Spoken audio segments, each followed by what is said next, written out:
ایک بزرگ رات دن عبادت الہی میں مشغول رہتے تھے۔ ایک دفعہ ان کے دل میں یہ خیال پیدا ہوا کہ اللہ کے کسی دوست سے ملاقات کرنی چاہیے۔ انہوں نے خواب میں دیکھا کہ ایک نوجوان اپنی بکریوں کو چرا رہا ہے اور کوئی کہنے والا کہہ رہا ہے کہ یہ نوجوان اللہ کا دوست ہے، تم اس سے ملاقات کر لو۔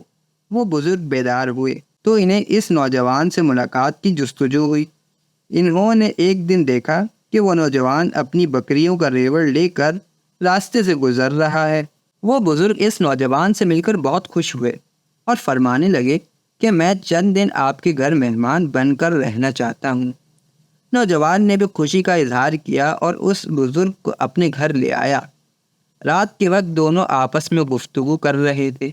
اس بزرگ نے اس نوجوان سے اپنے خواب کا تذکرہ کر لیا اور پوچھا کہ تمہارا ایسا کون سا عمل ہے جو اللہ کو اتنا پسند آیا ہے کہ تمہیں پروردگار نے اپنے دوستوں میں شامل فرما لیا ہے۔ یہ سن کر وہ نوجوان آبدیدہ ہوا۔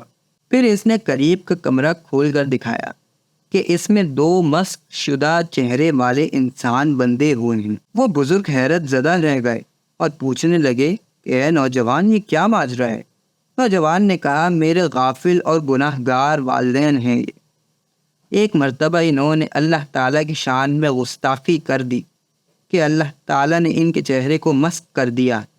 میں سارا دن بکریوں کا ریوڑ چراتا ہوں اور جب واپس گھر آتا ہوں تو پہلے والدین کو کھانا کھلاتا ہوں، بعد میں خود کھاتا ہوں۔ وہ انہوں نے اپنے جرم کی سزا دنیا میں ہی پالی، مگر میرا فیض بنتا ہے کہ ان کی خدمت کروں، آخر میرے تو والدین ہیں۔